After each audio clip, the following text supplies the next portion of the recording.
What's holding you back? Holding you back from touching the sky. What's holding you back?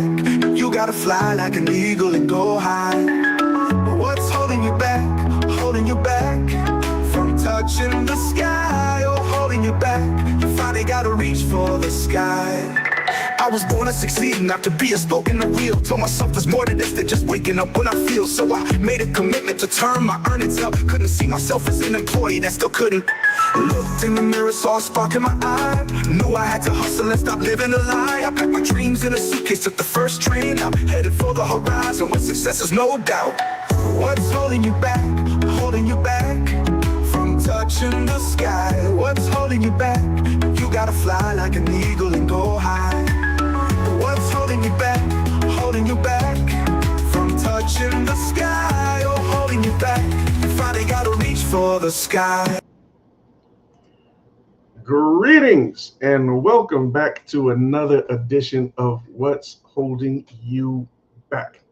My name is Rob McCray from the Business Building Network, and I am so thankful and grateful to be with you one more time here for another edition of What's Holding You Back, as we have a very important discussion that we need to have today, as we're going to be talking about some of the things that are going on over in the Persian Gulf, directly related to the war in Iran, and some of the dust-ups that have been occurring throughout the area, and what this is going to mean for us with our future fuel and gas prices and everything else surrounding that. So we're going to get into that for today, and we have a lot of information to cover in regards to that situation over there in Iran and how it's going to be affecting each and every one of us. No matter where we live throughout the world, it will impact us in some type of way. So yes, that's going to be our discussion for today. So please, by all means, as you are tuning in, please leave us a comment. Let us know where you are tuning in from. We would love to acknowledge you and welcome you to the broadcast as we come before you every Wednesday at 6 p.m. Eastern Time, right here on the What's Holding You Back Now YouTube channel, and also on my Facebook page, which is Rob McCray. So greetings and blessings unto you all, and thank you so much for being a part of our journey for this evening. So we see we have a couple of people joining us already. So my brother James Jones, Smoky Bones out of the ATL. Blessings, my brother. Good to see you, and always good to have you with us here on What's Holding You Back. So yes, my brother, how's the temperature down there? We hit triple digits today in Jersey. So I know you guys are blazing down there in Atlanta. So yeah, let me know what it's feeling like down there. Yes, so yeah, we're going to have a very meaningful and impactful discussion today. And I must say to you, family, that this is a discussion that I really do not wish to have, because it's very disturbing as we look at the things that are going on. But I have an obligation to share this information so you can know what's going on, because the mainstream media is not keeping us informed. They are not letting us know what's going on. So we're in the dark when it comes to a lot of things. So once I hear some information, I have an obligation to pass it on to you, and you can do with it as you wish. But I just want to make sure that we are all being informed and we have a better understanding of what's going on, so that can help us in our decision making. All right, so my brother says 95 down there in the ATL feels like 110. Whew, yeah, that's smoking, brother. Yes, sir. All right, yeah. So yeah, it was definitely a hot one today as we are into the first day of July. Yes, we are into the seventh month already, and time is just flying, passing us by. And yeah, we're just going to deal with the situation as it comes and do our very best in everything in which we are doing. So, as mentioned previously, today we're going to be talking about the ongoing conflict or the ongoing war in Iran. And has the war in Iran restarted, and will gas prices skyrocket? So, to answer the first part of that question, has the war in Iran restarted? I'm going to say no, but there is a caveat to that. Um, so there is a ceasefire in place, but I hope you are aware that there have been several skirmishes and conflicts that have been ongoing, and they are still firing missiles across the borders at each other. But yeah, let me not get ahead of myself. So yeah, I'm gonna tell you what's really going on and a lot of behind the scenes type of things that we are um, not being made aware of. But we're going to be sharing all of that information with you so you will have a better understanding for yourself.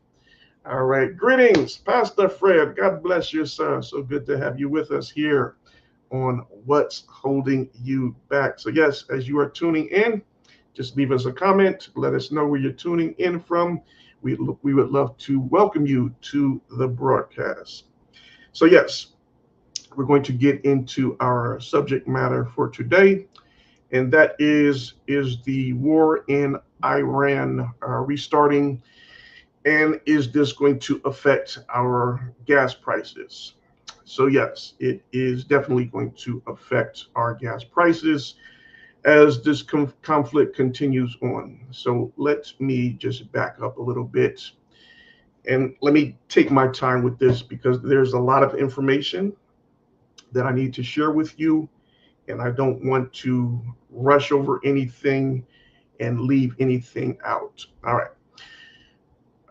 Okay. So, let's get back to the latest ceasefire agreement. And that agreement, sorry about that, that agreement took place last month, June 17th of this year, 2026. And in that agreement, the US and Iran they agreed to an initial 14-point ceasefire, and this was a memorandum of understanding, and it's also referred to as an MOU. That's the acronym for it, Memorandum of Understanding. All right. So this memorandum of understanding established an immediate cessation of military operation and a 60-day extension of a prior truce, meaning they would have a 60-day window ongoing to try to negotiate a deal to really bring this war to an end. All right. So the deal was signed by President Trump and also President Pezeshkian of Iran to end the hostilities between the two countries, and also to open up the Straits of Hormuz so that the commercial shipping lanes would be opened for commercial ships to pass through into and out of the Persian Gulf region. Very important. So this is why we had the initial rise in fuel prices, because the Straits of Hormuz was closed because of the war going on between Iran, the United States, and Israel. All right. So now we just mentioned that the United States and Iran signed a deal, the MOU, Memorandum of Understanding for a ceasefire. But notice that I did not say or mention Israel signing off on that deal. Big point of emphasis here. So why was Israel not in on the deal? Well, when the deal was actually signed, Israel was not aware of it. So when they found out that President Trump and President Pezeshkian of Iran had signed the deal, of course, they were furious. And, and a call went out to President Trump to figure out what was going on. And Israel was stating that the U.S. had backdoored them and did them a dirty deed. And they were really furious with the U.S. They felt like they were being betrayed. All right. So let's pause here for a second, and I'm going to give you a little more context into what is really going on behind the scenes, right? So as we've previously mentioned here on this program, what's holding you back, when we talked about this conflict that's going on in Iran, I'd say a little over a month ago, we talked about this, about some of the things that are going on in Iran and what we might see coming up in the very near future. So now we're getting to that point where some of these things are starting to take place and things are starting to escalate and expand, and other countries are getting involved. All right. So Israel, or should I say the Prime Minister of Israel, Bibi Netanyahu, he does not want the war in Iran to end. Why? For his own personal and political reasons. Reason number one, there is a mandate in Israel, right, that the prime minister is expected to deliver for the Greater Israel Project, which is the expansion of Israel. Israel wants to amass more land from the surrounding countries. So let me just pull up my slides and show you the map of what the Greater Israel Project is and the different land masses that they are looking to take over, I should say. All right, so the area in red, this is the entire region or landmass that Israel is trying to capture. So at the top left in the circled in red in the waterway here, which is the Mediterranean Sea, that is where Israel is located, right? So right above Israel is Lebanon. And also above Lebanon is Syria. And Syria comes down and it also connects into, well, I should say it borders Israel as well. So as you can see, also in red, or this pinkish color, is the country of Iraq, and they are a part of the Greater Israel Project. And if we go all the way over to the left, you can see that parts of Egypt are also a part of this Greater Israel Project, which is the landmass that Israel wants to consume, right? So this has been a long-standing Zionist ideology. Their vision is to have a Jewish state that expands their borders depending on historical and religious interpretation. They envision territory ranges from the Jordan River to the Mediterranean Sea to a border area stretching from the Euphrates to the Nile rivers. So that is the entire landmass in which you see here in red, right? So Israel wants you to believe that this is their promised land. And this is the greatest falsehood that has been put out there. You know, the people that occupy the land of Israel, or should I say the Zionists, their roots are from Europe, Germany, and also in Russia. They have no lineage to the motherland. Well, not the mother, the land of Israel. That's why they will not do any DNA testing to determine if they have any ancestral lineage to the tribes of Israel and the people that were originally from the land of Israel. Now, the Palestinians, the ones in which Israel is committing the genocide against, they have that lineage to the land of Israel, as their bloodlines go back to the Philistines. So there is no doubt that they have original roots to that land and to the grounds, but the Zionists that are occupying the land now, they do not have that. But they want you to believe that they are the promised children of Israel that have the rights to the land, which is not so. But I'm not going to get into that.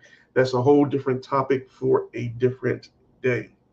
So I just want to give you a better understanding of why they feel that they are going to be able to conquer and occupy this land, because they're putting it out there as they are the chosen children and they are supposed to have all of this land.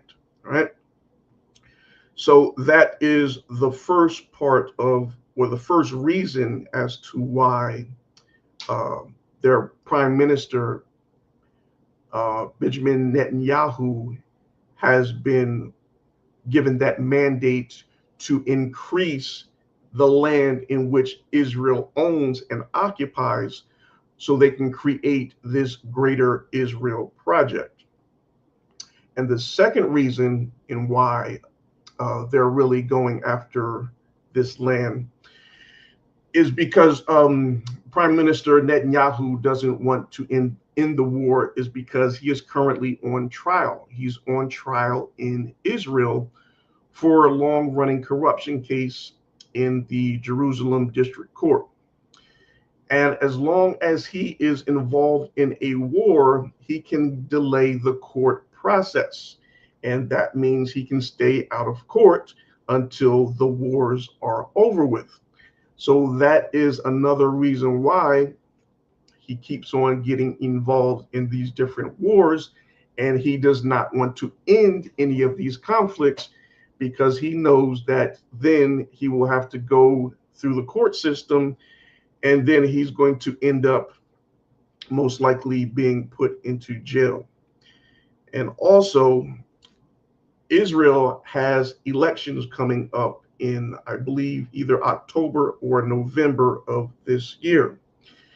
So if the prime minister now, Benjamin Netanyahu, is not able to fulfill the greater Israel project, then chances are he will be pushed out of office and the new prime minister will be elected.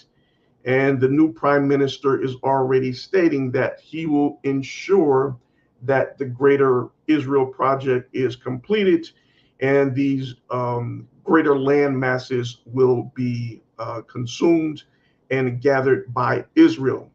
So the prime minister, Benjamin Netanyahu, is in a very tough position. That's why he has all of these different wars going on.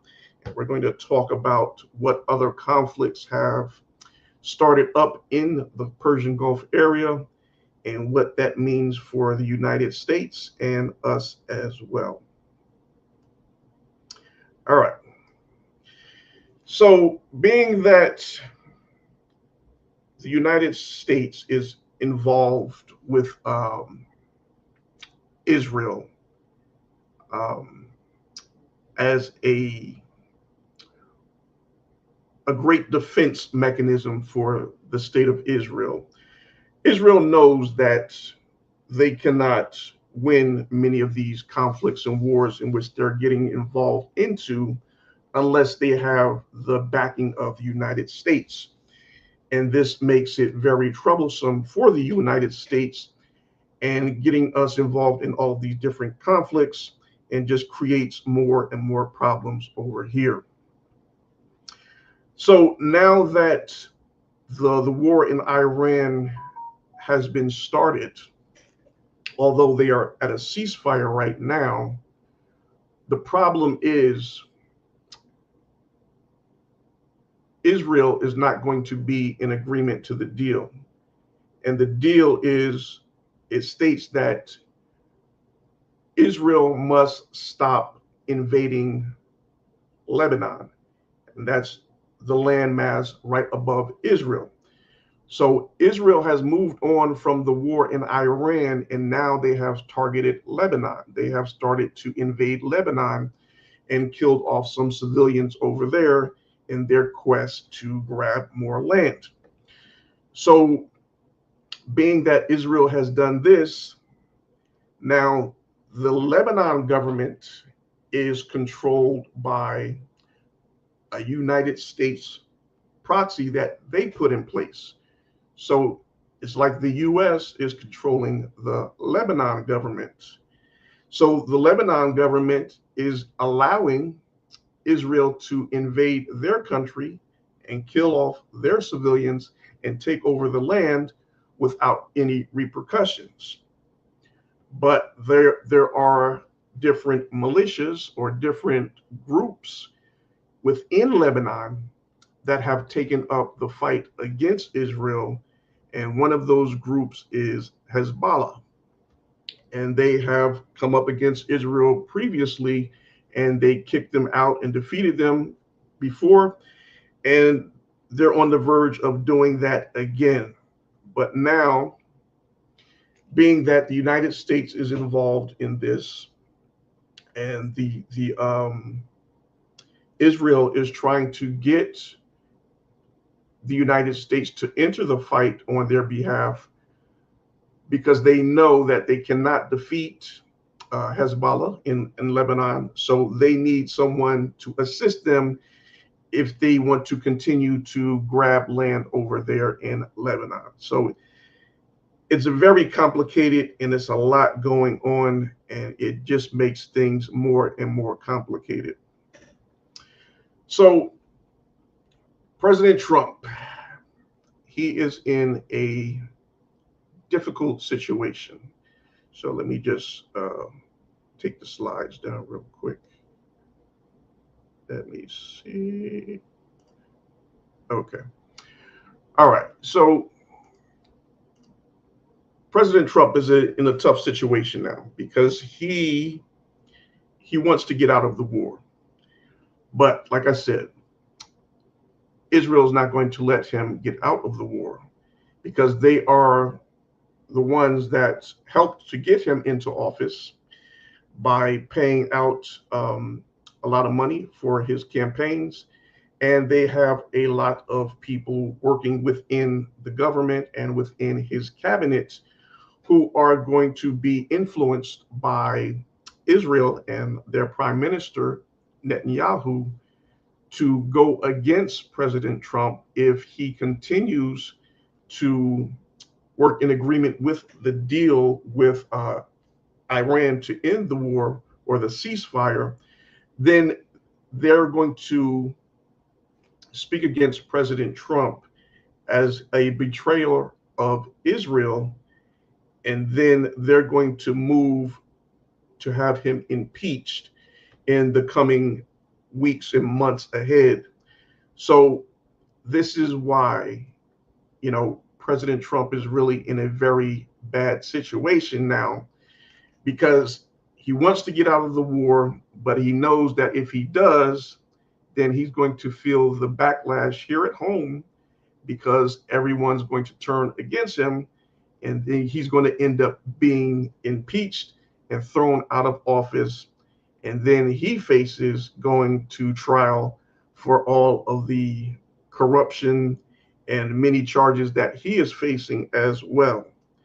So he's in a very bad predicament. And he knows that he has one of two options.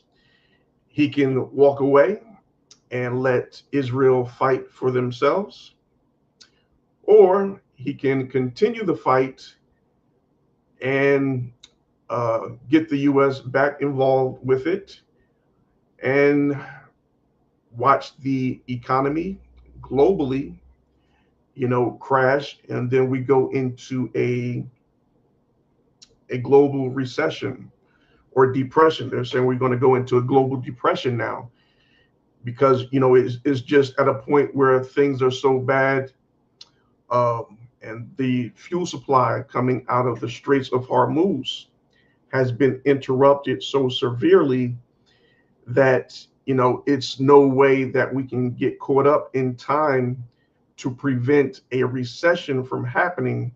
And now that we've passed a certain date, it is to a point where it's going to be an actual depression, which is worse than an actual recession, right? So let us kind of talk about what we're seeing at the gas pumps and with our food supplies. All right. So now I'm quite sure you have noticed that the fuel prices have been decreasing over the last month or so. And the reason we're seeing those decreases in our fuel prices is because we are using our fuel and oil reserves, right? But this is not a good thing. Reason being, we only have a limited supply in our fuel reserves. And the fuel reserves are now getting to a very low and critical point. So they're saying we only have like a 2 or 3 week supply of reserves left. And once the reserves are gone, then we're not going to have anything. There's still just a minimal amount of tankers with the oil coming out of the Persian Gulf region. And most of those tankers are not coming over this way. They're going over to China because China has a deal or an agreement with Iran as they are allies. So a lot of the oil coming out of the Persian Gulf is going to China and other countries over there in Asia. So that's not going to help us when it comes to replenishing our oil reserves. And this is just going to cause us many more problems as time goes on. And as the time goes on and our oil reserves diminish and shrink more and more, then we're going to start to see the fuel prices rise again. You know, we've been fortunate that we've got a little break over the last 2 months here, and we've seen the prices come down. But in all actuality, that is just fool's gold.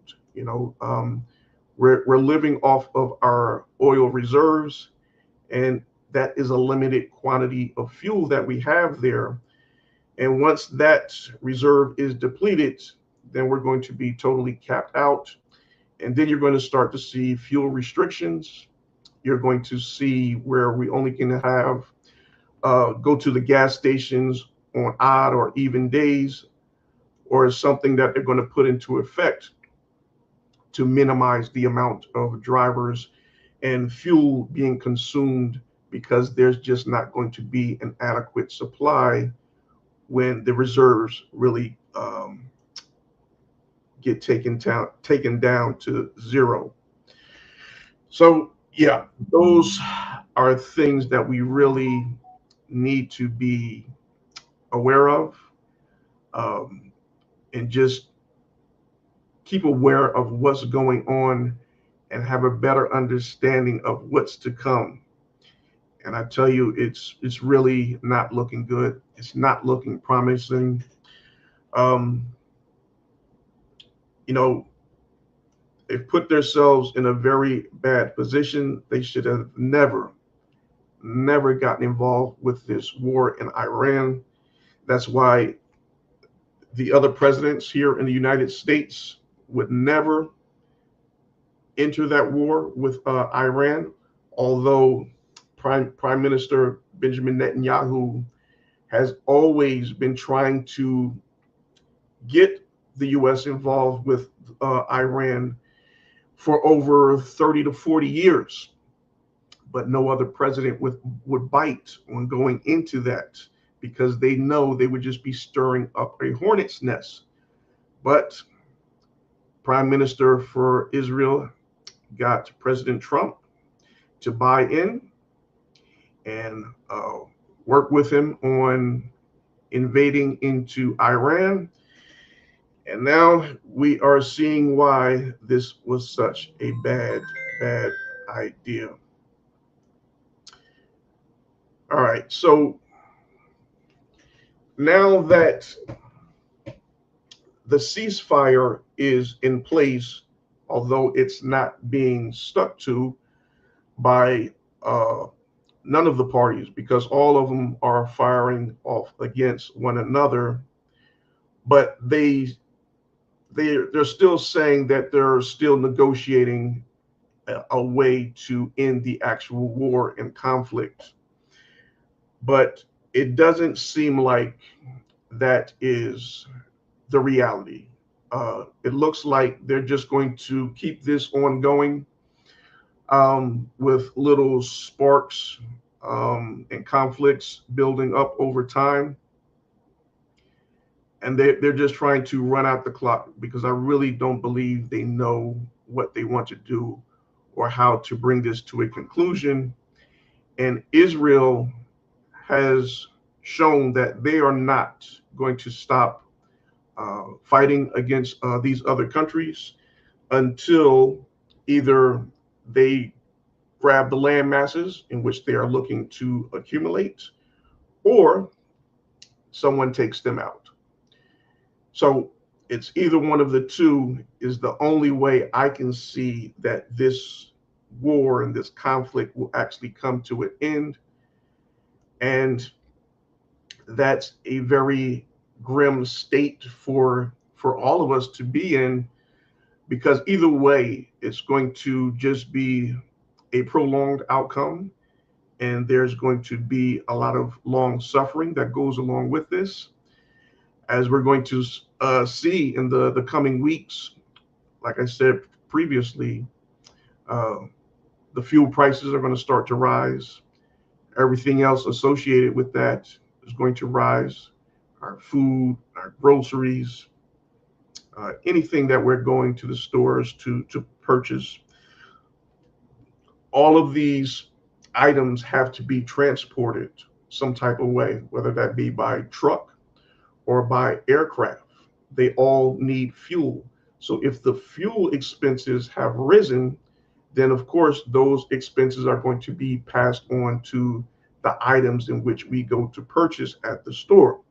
So everything is going to become more and more inflated, and we're just going to see greater increase in prices in each and everything in which we are doing. And you know, these other countries, they're suffering as well. Um, I mean, this is a global problem.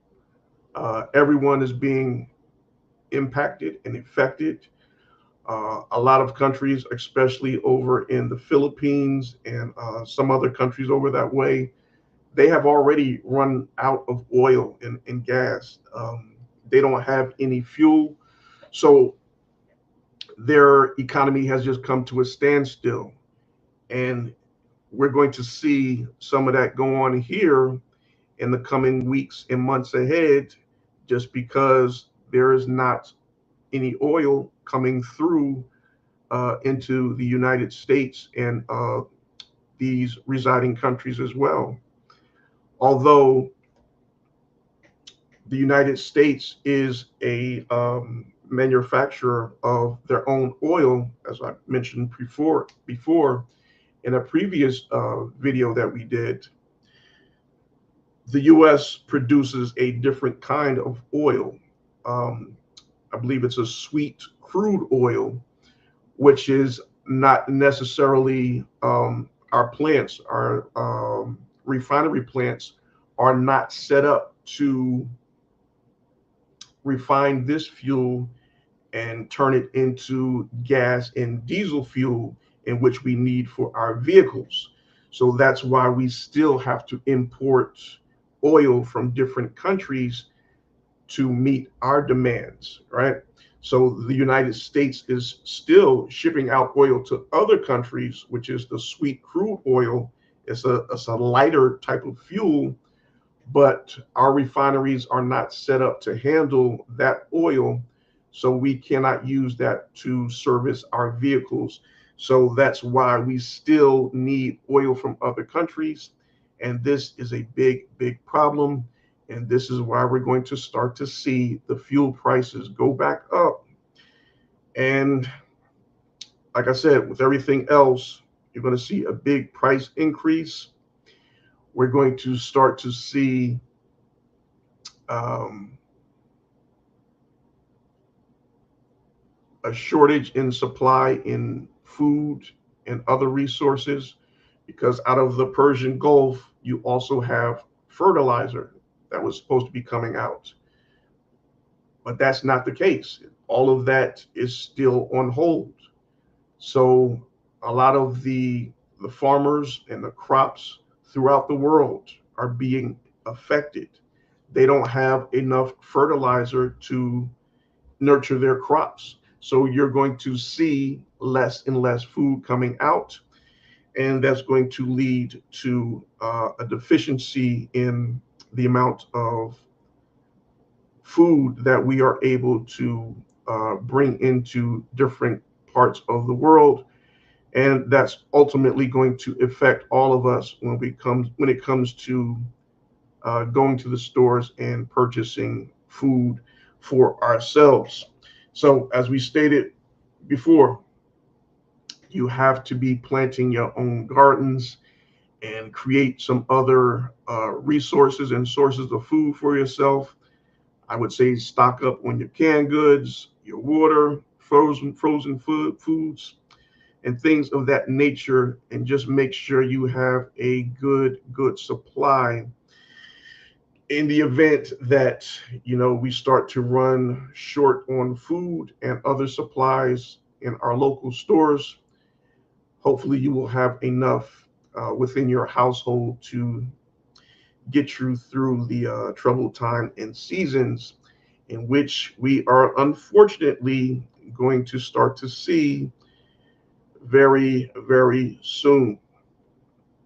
So yeah, that's a lot of what is going on right now over there in the Middle East, in the Persian Gulf area. Um, yeah, it's really not looking good. I mean, it's very frustrating to see that all of these things that are going on, they could have been avoided. They could have reached a deal already, which they have signed off on a deal, but they are not sticking to it. All parties involved are reneging on the deal, and it's just a matter of time before it completely falls apart, and they're going to be right back to square one. And as time goes on, it's just going to get worse and worse, because the longer we have to go without fuel and the shortage of our supplies, it's just going to make the price of everything increase, and it's going to really disrupt the supply chain and really create great problems for each and every one of us throughout the world. So, yes, those are some of the things that are going on. I just wanted to make sure you guys were aware. And, just I would say, make sure that you keep your supplies up, um, stock up on certain household items. Like I said, the canned goods, frozen foods, and anything else that you can think of that can keep you afloat for the rough times, because we are going to encounter them. I've been saying this for a while now, and whether you choose to believe it or not, that's on you.